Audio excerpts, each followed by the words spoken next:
I'm Selena. Welcome to my channel, and today I'm going to talk to you about where you should start with Brandon Sanderson's Cosmere. First, I want to say a few things about what this video is and is not. This is not a definitive Cosmere reading order where I talk to you about every book, short story, and comic in the Cosmere. I'm not even going to talk to you about all of those things in this video. This is just a fan's perspective using things that Brandon Sanderson has said about the Cosmere and where to start, plus my own experience getting into the Cosmere in this past year, in order to talk to you about the various starting places in this universe. And this is going to be a long video, so there will be timestamps in the description for each part, so you can skip around if you don't care about some things and just want to hear about others. That is available for you to utilize if you would like to. Quick disclaimer about me: I have not read all of the Cosmere thus far. So far, I've actually only read Elantris, Warbreaker, the Mistborn trilogy Era 1, and Stormlight Archive. All of the books out so far. I'm currently reading Dawn Shard. Rhythm of War is not yet out. And I've also read most of Arcanum Unbounded.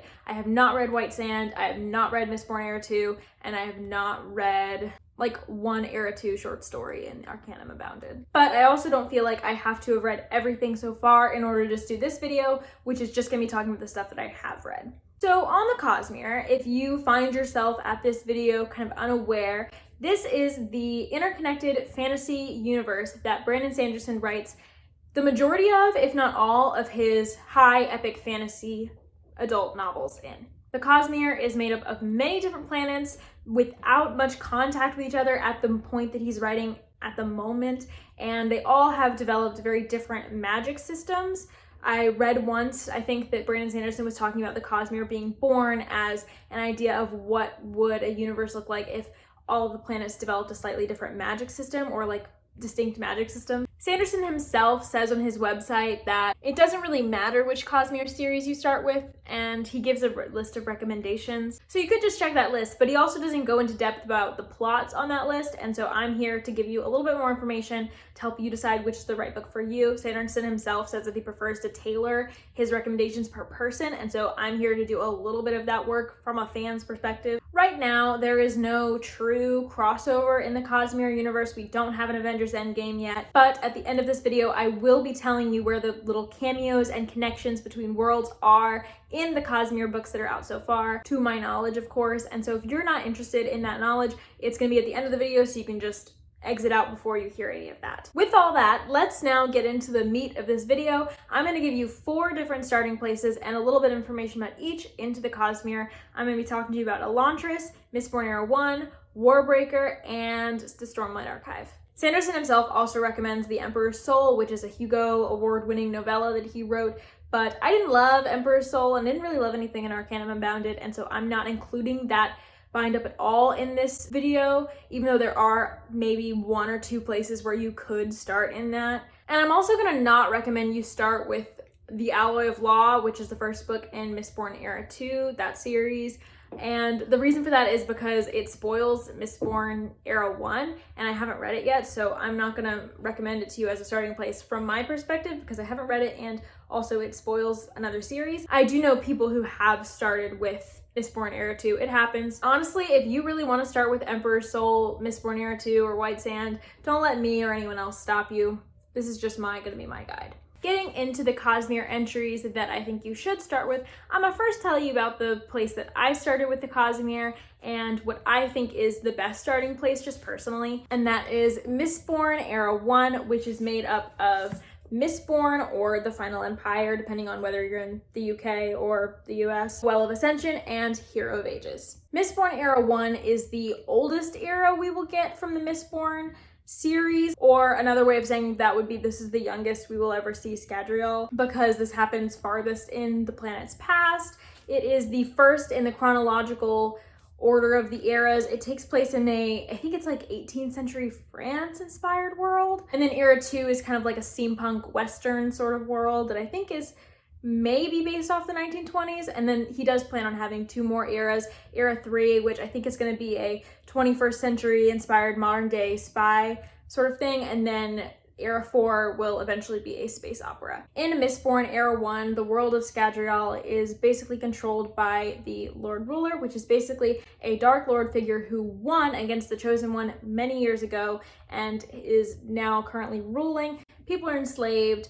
The planet is not flourishing at all, and we follow a girl named Vin who grows up in the streets trusting no one and gets recruited to join a crew of thieves turned revolutionaries, sort of, who want to cause some serious trouble for the Lord Ruler and want to make Scadrial a better place. Brandon Sanderson has said this was a mashup of two ideas, the Dark Lord who won and also a heist story, and I would agree. Sanderson has also called it a cross between Ocean's 11 and My Fair Lady in a world where the Dark Lord won. So that if that pitch sounds interesting to you, if those names mean anything to you, then that might convince you to read this. They don't mean anything to me because I haven't seen those movies, but if you like those stories, then you might like this. Book 1 was really good. I give it 4.5 stars because I think that Sanderson's writing grows a lot between this book and the other two in the series, and I do think some things are a little bit weaker in this book than in the others, but it's still such a good story, and the series itself is so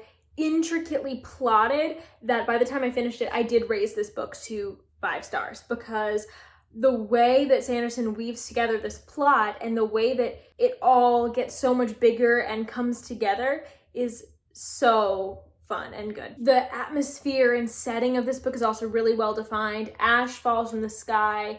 It is cold and bleak and just not a lush or beautiful atmosphere at all. And I felt that. I felt like I was there as I was running through the streets with Vin, tasting the soot on my tongue. Like all Sanderson's book, it's also a very unique world with untraditional fantasy races and a really hard, well-explained, well-defined magic system. And then I think that the character of Vin, the main character of this series, is one of the best characters Sanderson has ever written. This is a great taste of Sanderson's writing, although I would definitely say that his writing has improved since writing these books.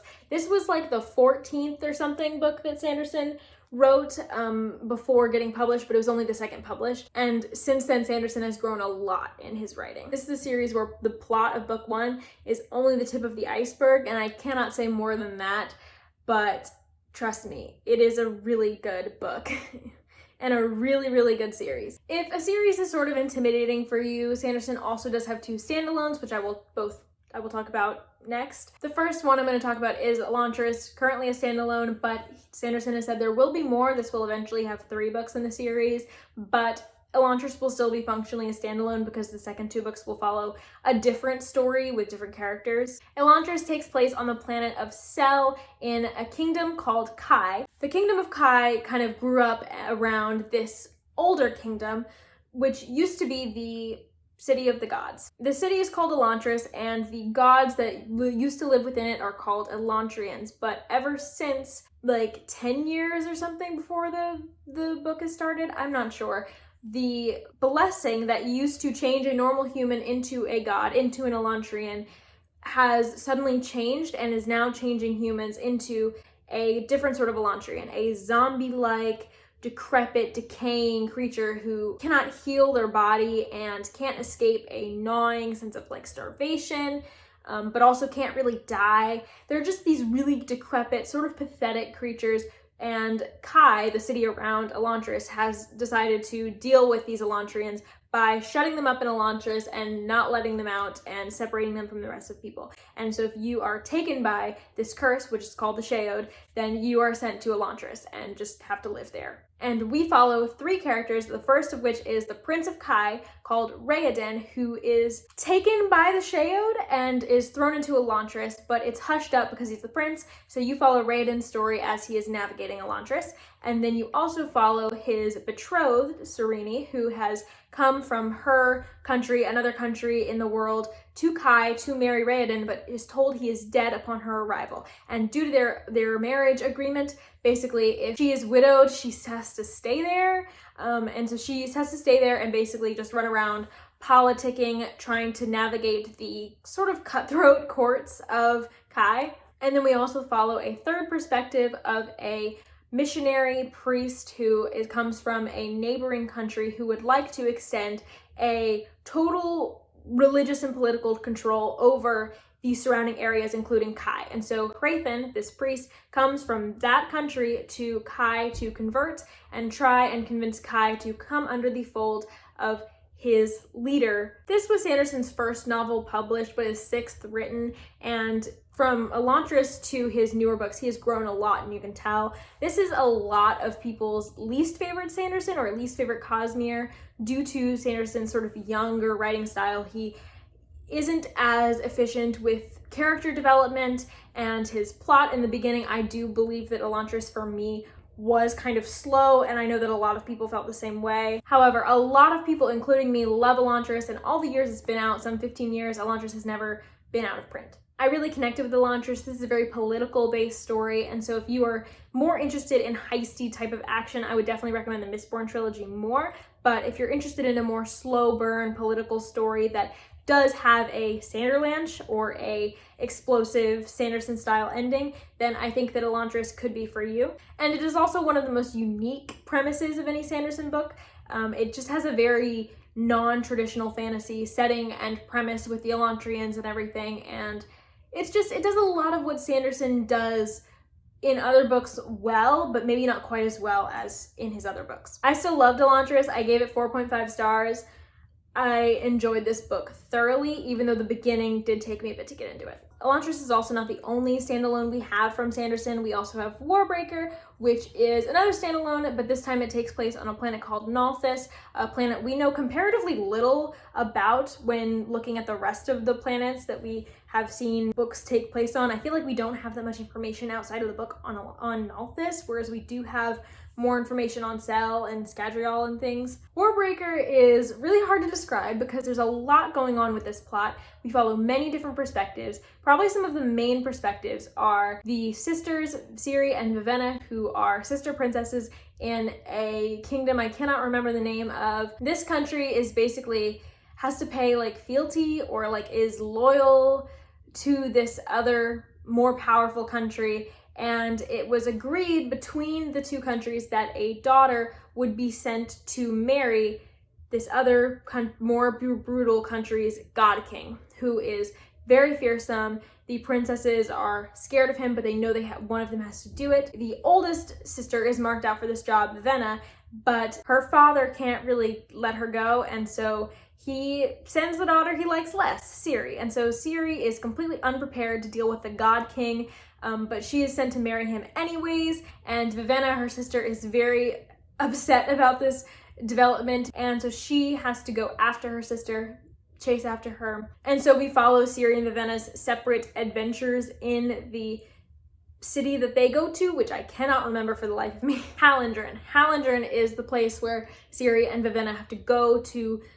Well, Ciri is to go meet this god king, and Vivenna follows her, and they're from the country of Idris. Not that you care. Not that you really need to know that, but just looked that up and found that. But we don't just follow those two perspectives. The other main perspective we follow is a god called Lightsong who lives in Hallandren. He is one of the gods that is underneath the god king of Hallandren, but Lightsong is not convinced that he is a god. And so we deal with his perspective as a war is brewing among the gods. This is also a very heavily political book, and it deals with a lot of the same tropes as Elantris, but it does them pretty differently. This also is a good book if you are interested in the tropes that YA usually uses, but wants to see a very different spin on them. It's also a very readable book, so I do think if you read mostly YA fantasy, this is a really good one to start with. This book was written and published after Elantris and Mistborn Era 1, and so its tone is just completely different from those two. Mistborn Era 1 is very bleak, and Elantris is, you spend a lot of time in this decrepit, disgusting city. And so both of those books have their darker settings, whereas Warbreaker feels a lot more bright. It feels a lot more vivid and fun plot-wise. But in typical Sanderson style, it also has its darker moments and its depth. This book also deals with a lot of the themes that you will see come up over and over in Sanderson books. Typically, the theme of how magic and religion interact comes up in all of these books, and I think Warbreaker does play with that theme a lot. Sanderson's writing in Warbreaker is not up to par with what Sanderson believes his best book, which is the Stormlight Archive, but it is really good, and I think you can see his growth even in Warbreaker as well. The dialogue is good, the characters mostly leap off the page. The plot is fun, the world is really contained but also really fleshed out, and thematically I think it does work. I gave this book 4.5 stars because I did have some issues with it, but I still really enjoyed it and loved this book, and I will say that I personally recommend this book after Elantris and Mistborn Era 1 just because the change of tone is fun. But, you don't have to take that advice at all. Now, on to the fourth and final entry into the Cosmere that I'm going to talk about, which is also the largest entry into the Cosmere, and that is the Stormlight Archive. Stormlight Archive is Sanderson's magnum opus, which is still being written currently. This is set to be a 10-book series where each book is 1,000+ pages, but it's going to be split into 2 arcs of 5 books. We are 3 books deep into the first arc, and number 4, Rhythm of War, is coming out really soon. In fact, by the time I put this book up, it'll be out in a week. So this series is made up of the first book, The Way of Kings, the second book, Words of Radiance, and then there is a novella, Edge Dancer, in between Words of Radiance and the next book.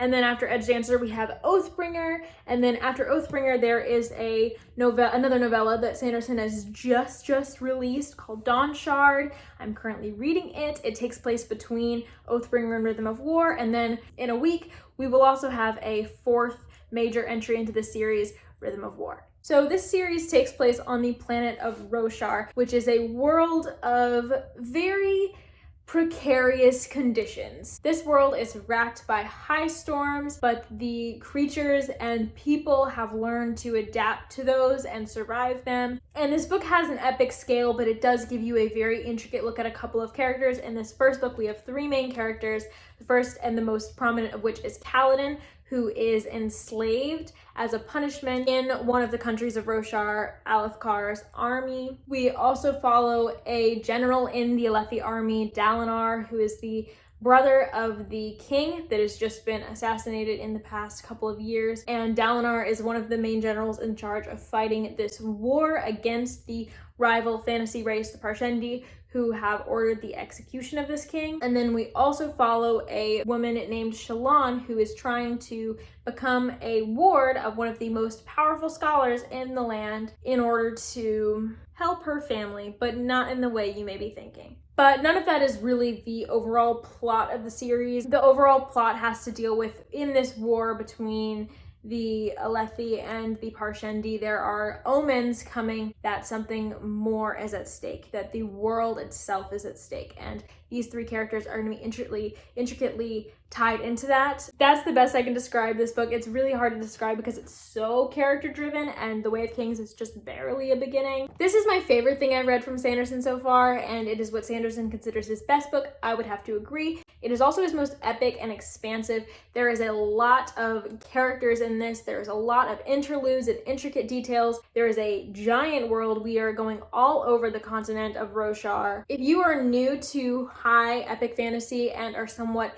intimidated by this, and maybe I don't recommend this to you, but I will say that I have a friend who is not he likes reading, but he doesn't do it all the time like I do, and he has just started Way of Kings and he is loving it. So different people will find this a lot easier to get into than others. I do highly recommend this to anyone who's really interested in the premise. Same with all of those. If you're interested in the premise of one of those, that's what we want, go for that one. But yeah, if you're interested in the premise of this, go for it. And if you're specifically someone who found Sanderson through Wheel of Time and are looking to get into his Cosmere, I would recommend this to you. The world of this is luscious and vibrant and so fun to explore, so well realized, so just unique. And then the plot is expansive and just sort of getting started. There's a lot at play here, but the character work is what really sells this series. You will be very intricately introduced to all of these characters' minds and the inner workings of them, all their horrible, unhealthy thought processes. We follow a lot of characters with what we would call in our world mental illnesses or just other traumas that really changes the way they think about things. They all have various responsibilities that they have to deal with these burdens on them. And in my experience, you will care about these characters so much, and it will be them that truly wins you over. Okay, so those were the 4 entries of the Cosmere that I think are the most the best entries. You can decide which one is the right one for you. But now I'm going to talk about some different cameos and crossovers with these series within the Cosmere. So if you don't want me to tell you in vague terms where the crossovers are, where the cameos are, then you can exit this video now. You're not going to want that information. I'm not spoiling anything. I'm not going to say names. I am going to say which books the cameos are in and which books the cameos are from and things like that, but I'm not going to tell you names. I'm not going to tell you how it happens, etc. But if you would prefer not to know any of that information at all, this is your time to exit out now. And thank you for watching this video. I hope you got something out of this. But for those of you who stayed, let's get into the cameos. So every book that I've mentioned in detail in this video so far has a cameo from a character named Hoyd. If you watch out for him, keep your eyes peeled, you will find him. Why is he in all the books? Raffo that. Read it and find out. And then Warbreaker is also technically a prequel to Stormlight, but Sanderson has been pretty tight-lipped about how exactly this is the case or the true connections between Stormlight and Warbreaker. There's things that we know, but there's also a lot that we don't know. And so that's also going to be another thing that we're going to have to Raffo read and find out. And a lot of us haven't even been able to find that out ourselves because it's not openly discussed in either series yet. So most cameos happen when characters from other series or books come into the Stormlight series. The book with the most cameos in Stormlight, the most main characters that have cameos in Stormlight books, is Warbreaker, which kind of makes sense because it's the prequel, but there are 3 main characters that do come up in this series, but they don't actually start coming in until book 2, Words of Radiance. There's also a cameo in Oathbringer, specifically from Elantris, which I was really excited about. I do think with that last one though, Sanderson may have confirmed that off page, whereas like the Warbreaker cameos, it is confirmed on page. And then another off-page confirmation, Sanderson has told us that there is a cameo from someone from Elantris, someone from Mistborn, and someone from White Sand in this book, The Way of Kings. But again, no information from any of these books, especially Way of Kings, would lead you to that conclusion without help from Sanderson. So that's all the main ones I can think of. There may be more. If you want to talk about them, put spoiler warnings in the comments. We don't want to spoil people, especially because this is a video for beginners. And if you can keep it the vaguer, the better, basically. But I do want to hear about where you guys started with the Cosmere, or what books you want to start with, what books this video made you want to start with, and I will see you in my next video. Bye.